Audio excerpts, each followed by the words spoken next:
Oi, eu sou a Polly e esse é o primeiro episódio do Crua. Se você me conhece há mais tempo, sabe que eu tô aqui tentando e quando eu pego esse microfoninho, algo poderoso vem. Espero que seja algo poderoso. Mas eu não estou começando não estou começando pela primeira vez, eu estou recomeçando. Essa é mais uma tentativa que eu espero que não seja frustrada, de eu escrever e falar e conseguir dividir muito dos pensamentos e coisas que passam aqui comigo.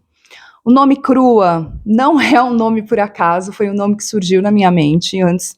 Eu tinha outros projetos com outros nomes, mas o Crua, ele é o espaço onde eu não quero cozinhar demais.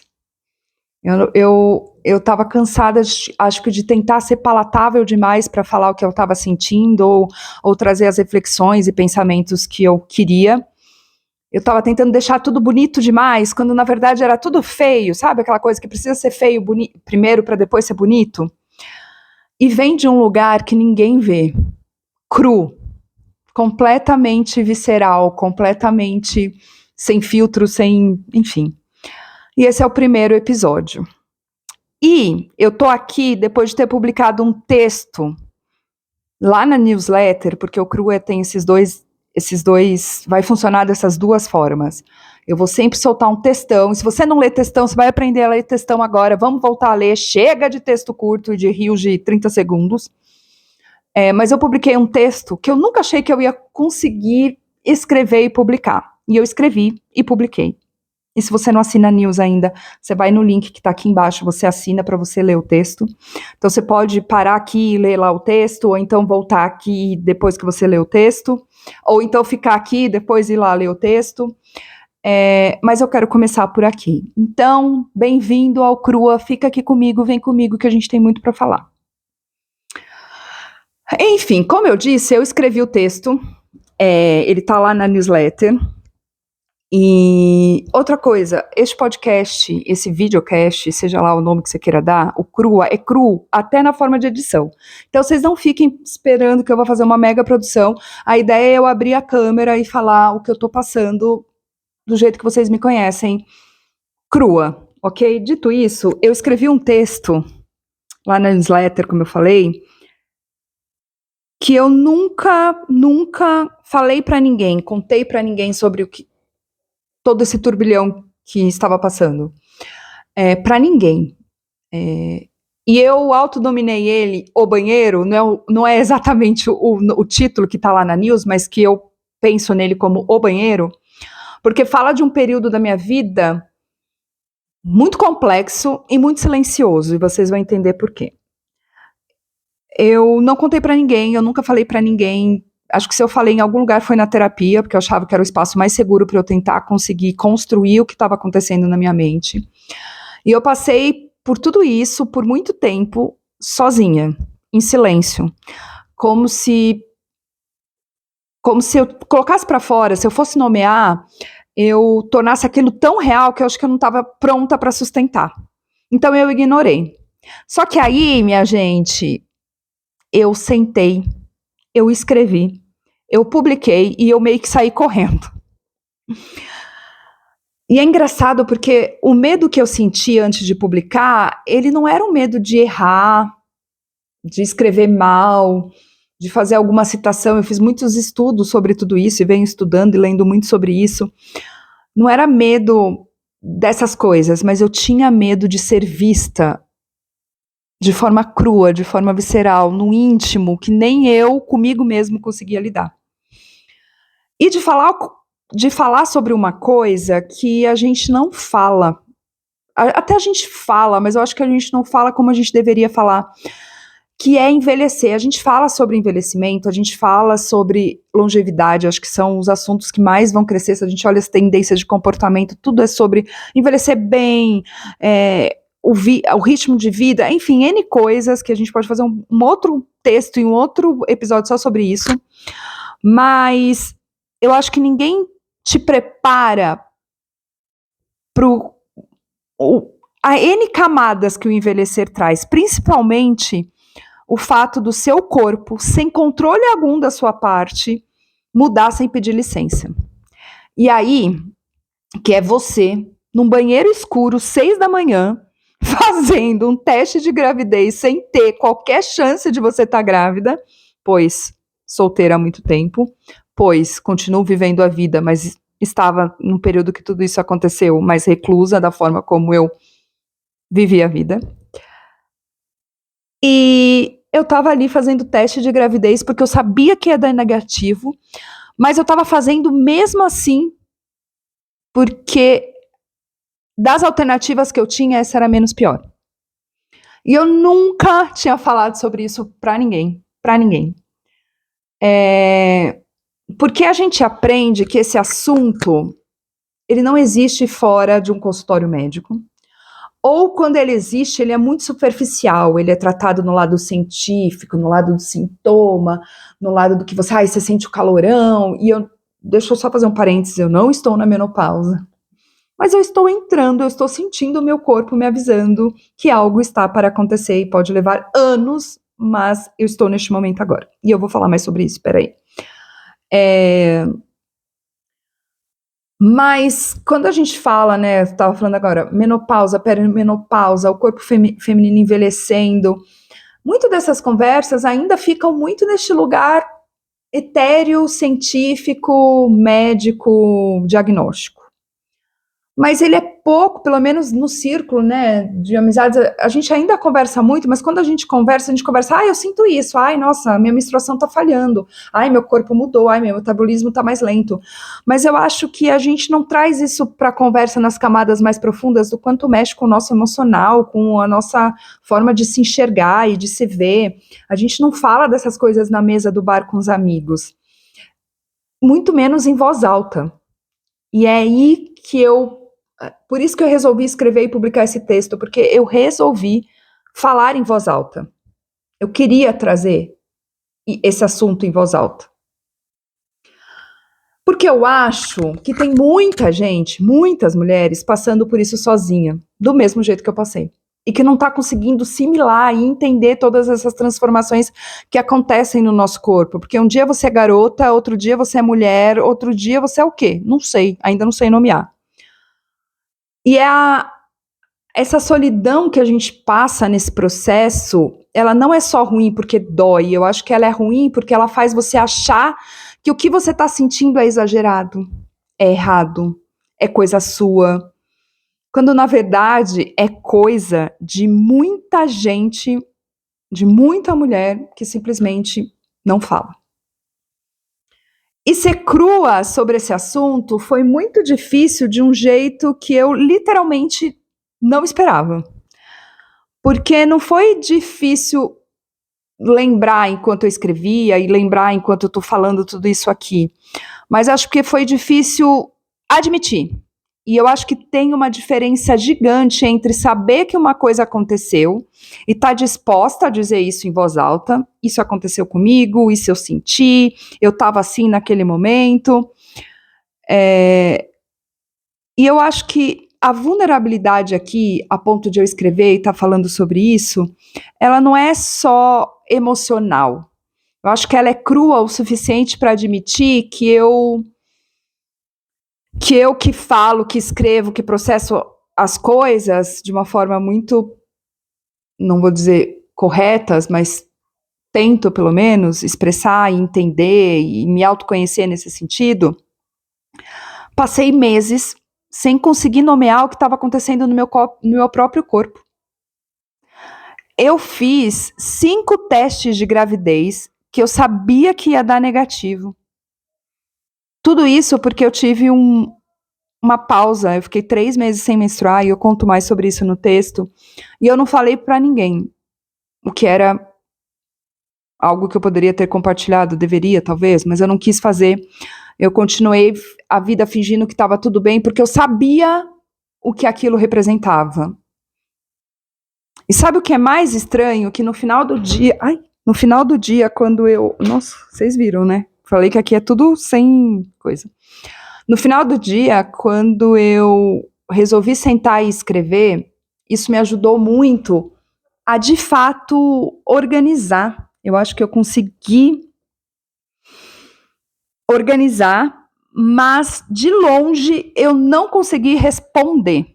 não consegui responder, eu não terminei o texto com nenhuma conclusão, eu não vou terminar esse vídeo e esse podcast com nenhuma conclusão. Eu não cheguei no final e disse, agora eu entendi, agora eu tô bem, aprendi com isso, não. As perguntas continuam aqui, continuam na minha terapia, vão continuar aí para você. Eu só comecei a conseguir organizar o que estava acontecendo com o meu corpo.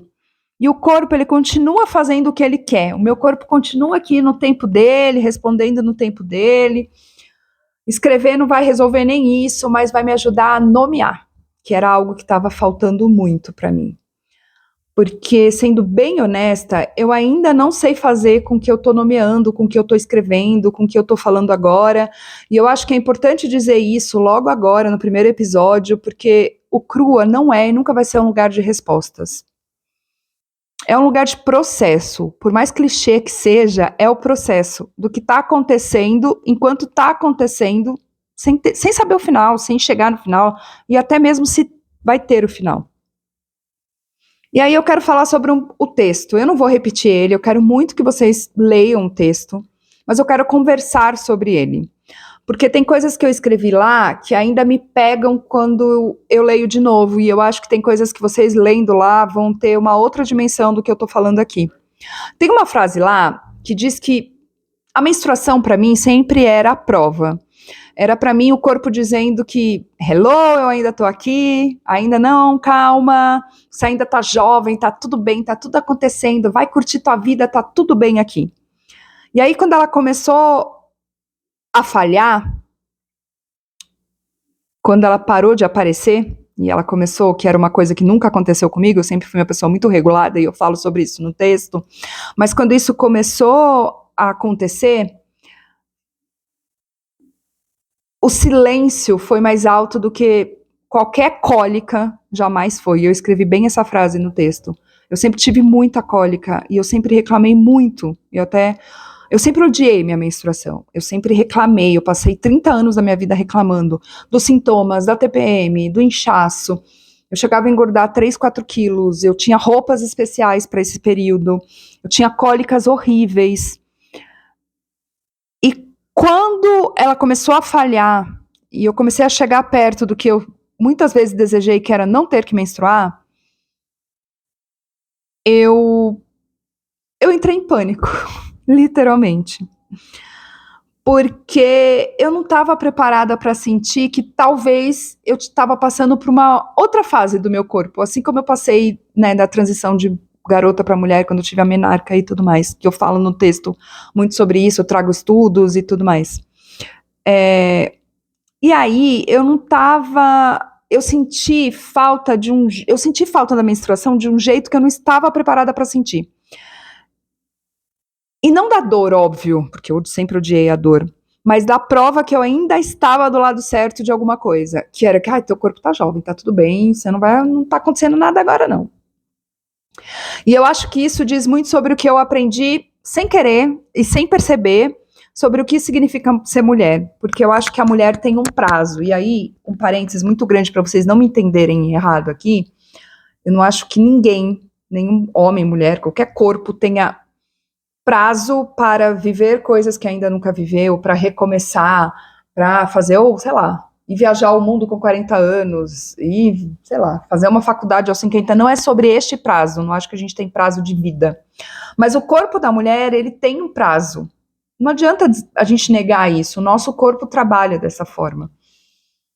E a menopausa, quando ela chega, e eu ainda não cheguei nela, graças a Deus, mas, enfim, estou vivendo todo o processo até ela chegar.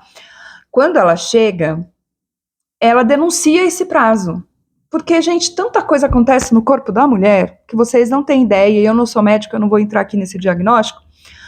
Mas quando eu falo do prazo, eu quero muito falar sobre esse prazo.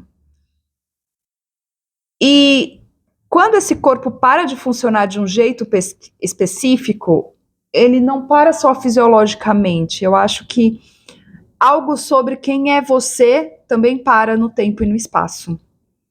E eu não acredito nisso conscientemente. Mas o banheiro escuro, e vocês vão entender por que eu tô falando tanto de banheiro se vocês forem lá ler o texto, mas o banheiro escuro, ele me mostra que eu acreditava de um jeito que eu não sabia. E aí, tem uma coisa que eu pesquisei enquanto eu escrevia, que me pegou lá no fundo. Tem uma filósofa e uma psicanalista chamada Júlia, eu não vou saber falar o sobrenome dela certo, mas é Kristeva, que ela fala sobre o que ela chama de abjeto, que é, eu vou ter que ler, tá, gente? Que ela fala sobre o que é o abjeto, que é aquilo que perturba a identidade, que atravessa fronteiras que a gente prefere fixa. E ela usa o sangue menstrual muito para tangibilizar isso como um dos exemplos centrais disso. Porque o corpo que sangra é um corpo que vaza, é um corpo que não se contém, é um corpo que lembra todo mundo que existe. E quando eu li isso, estava pesquisando sobre esse assunto, lendo sobre várias coisas, e quando eu li isso, eu pensei, é por isso. É claramente por isso que eu odiei minha menstruação a vida inteira, porque não era meu. Era o que me ensinaram a sentir sobre ela, que era perturbador, que devia ser escondido, e todos os tabus que tem sobre a menstruação. Que ela não era assunto, hoje ela é. Hoje a gente fala mais sobre isso, mas quando eu tive a primeira menstruação, eu tinha vergonha. E aí teve mais uma outra historiadora, que eu também não vou saber falar o nome dela, mas que ela chama Nahema Hanafi, que ela documenta que a menstruação só virou tabu no século XIX, porque antes, olha só que louco, né? Anteriormente, as mulheres falavam abertamente sobre ciclo, inclusive com os homens das próprias famílias. Mas foi a burguesia europeia que criou esse silêncio, que criou esse tabu, esse pavor de falar sobre o assunto. E foi a partir daí que esse silêncio, que talvez a minha mãe me passou, a mãe dela passou para ela, enfim, ele tem data de fabricação, literalmente, está aqui a pesquisa da historiadora nos comprovando isso. E ela não foi natural, foi uma escolha cultural que ficou invisível, de tanto ser repetido, porque desde lá da burguesia europeia, no século XIX, até praticamente hoje, mesmo que ainda muito evoluído, é repetido sobre isso. Isso me ajudou muito a entender o que eu sentia, porque ao mesmo tempo que me deixou com raiva, óbvio, né, eu não vou falar aqui de toda a questão do feminismo e de ser mulher, mas ao mesmo tempo que isso me deixou com raiva, eu fiquei pensando de quanto tempo a gente perde odiando coisas do próprio corpo que a gente nem escolheu odiar. Eu não sei em que momento eu escolhi odiar menstruar. Eu sei que desde a minha primeira menstruação, eu odiava. E aí que esse texto é o começo, como eu falei, é o começo de um processo, é algo que eu estou passando agora. E acho que é um dos maiores processos que eu estou vivendo e que eu estou trazendo para cá. E me abrindo e sendo vulnerável de falar para vocês. Porque tem muita coisa que eu ainda não nomeei, enfim, que a gente pode falar, e eu ainda vou falar muito sobre isso. Tem o amor, porque eu acho que quando a gente envelhece, deixa eu explanar, porque eu tô com síndrome do pensamento rápido aqui. Eu acho que quando a gente envelhece, tem uma coisa muito latente, que a gente cria maturidade para muitas coisas, graças a Deus. Para outras nem tanto, mas para algumas a gente cria. Então eu acho que talvez esse seja o processo de uma das maiores coisas que eu já passei na minha vida, muito porque quando eu menstruei a primeira vez, né, quando meu corpo começou a funcionar como uma mulher, e gente, aqui eu tô sendo muito superficial em tudo, porque a news tá muito completinha, assim, tá muito bacana, eu queria muito que vocês lessem, tá? Se você tá me ouvindo agora, coça o seu dedinho para ler o texto, porque não é só sobre o meu desabafo, mas eu acho que eu trouxe coisas muito legais, assim, de história, de psicanálise bacana pra gente refletir sobre esse assunto. Mas eu acho que quando a gente envelhece, a gente cria uma maturidade diferente para outros assuntos. Envelhecer mexe com muitas camadas. Aqui eu tô falando de uma camada específica, que é o corpo, que é quando eu percebi, quando eu tive o estalo de que algo estava mudando para mim. Mas eu acho que tem outras mil coisas de envelhecer, de processos, de camadas sobre envelhecer, que eu ainda vou escrever sobre isso, mas que eu ainda não nomeei e justamente estou neste processo e é justamente um pouco do espaço do Crua que eu quero usar para falar sobre 1000 coisas que eu já falava, mas principalmente sobre no meu ponto de vista pessoal desse meu processo de envelhecimento, que eu também ainda não nomeei. Eu estou começando pelo primeiro texto que eu tive coragem de postar. Mas eu acho que a gente tem outros 1000 temas para falar sobre envelhecer. A gente tem o amor, eu acho que traz camadas sobre. Ainda dá para construir algo com alguém aos 42 anos? Eu me pego pensando nisso, principalmente nessa fase que envolve a maternidade, enfim. Será que alguém vai querer uma mulher que está passando por tudo isso? Por esse turbilhão de sentimentos, de hormônios e de coisas? Tem o trabalho, tem a sensação de estar ficando para trás enquanto está todo mundo avançando. Tem a comparação, porque envelhecer também faz você, o processo de envelhecimento, gente. Por isso que eu falo, a gente tem que falar sobre ele, porque ele não mexe só com o corpo, ele mexe com muita coisa na sua cabeça. Emocionalmente é muito pesado, é muito forte. Você começa a se comparar com outras mulheres, com quem você foi no passado, com quem você imaginou que ia ser e não conseguiu ser. E daí tem a maternidade, que para mim se esse assunto sobre perceber que seu corpo está envelhecendo foi difícil, acho que falar sobre a maternidade vai ser 50 vezes mais difícil. Porque para mim é um sonho. E eu nem vou falar sobre isso porque eu fico emocionada demais, eu ainda não tô preparada, eu tô processando. Mas acho que para mim vai ser, de todos os pontos do envelhecer, vai ser o mais difícil de ser tocado e de ser mexido. Porque esse sonho ele ainda tá muito, muito, muito vivo. E tudo isso que eu tô passando no meu corpo e todos esses sinais que o corpo tá me dando, ele não tá dizendo que acabou para mim. Mas ele tá dizendo que o tempo tá passando e que talvez as minhas probabilidades de ser mãe de forma natural, como eu sempre sonhei, tá passando. Ela ainda não acabou. Não sei, vou fazer os exames para descobrir, porque essa é outra coisa que eu ainda não tive coragem de fazer, porque eu não estou pronta para lidar com essa informação. Mas eu ainda não sei o que fazer com a dúvida se eu vou realizar esse sonho ou não. Então, assim, é o primeiro episódio, é o primeiro texto que eu consegui começar a nomear essas coisas e começar a me abrir e falar sobre isso.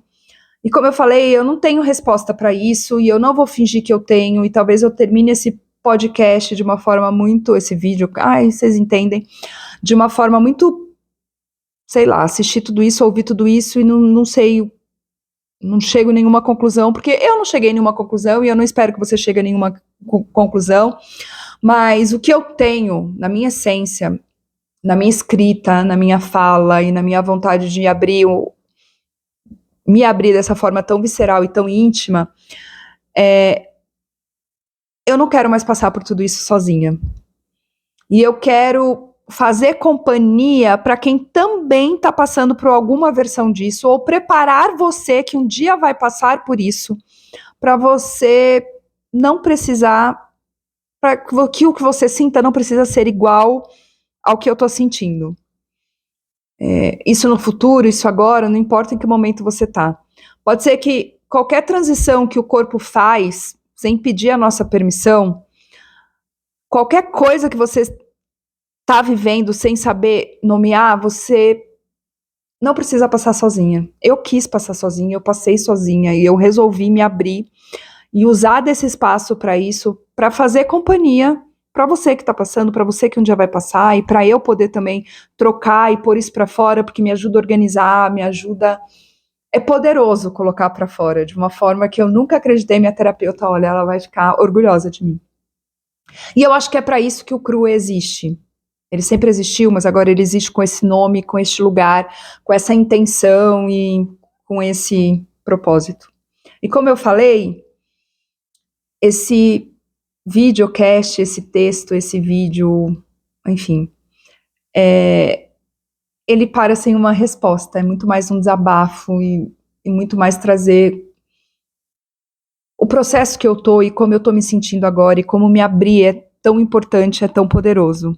E eu acho que eu publiquei esse texto muito com medo. E eu acho que eu tô gravando esse episódio com mais medo ainda. Mas o Cru é sobre isso e vai ser sobre isso. É para fazer isso mesmo. É para ser do lugar que ninguém vê.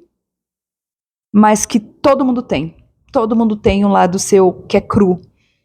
Que é íntimo demais. E é isso que eu quero construir a partir desse primeiro vídeo e dos textos, que eu já vinha construindo, mas ainda de uma forma muito maquiada, e que eu acho que agora eu tô pronta para ser crua. E não para ser crua só comigo mesma ou só com a minha terapeuta, para ser crua e vulnerável para dividir. Porque eu acho que quando a gente divide, o peso fica menor e a gente se conecta com N pessoas que estão passando por aquilo e a gente consegue, de alguma forma, ajudar também. O texto tá na newsletter, o link tá na bio. Você pode me encontrar no Instagram, eu tenho publicado muita coisa no @crua.pod. Se esse episódio mexeu alguma coisa em você, tocou em você, te fez pensar em coisas que você não pensava antes, me manda mensagem. Eu leio tudo. Acho que a maior parte da minha vida, o que eu mais amo em tentar fazer alguma coisa na internet, no digital, é a troca. Então eu leio tudo, eu respondo. É sobre isso. Então, bem-vindos ao Crua.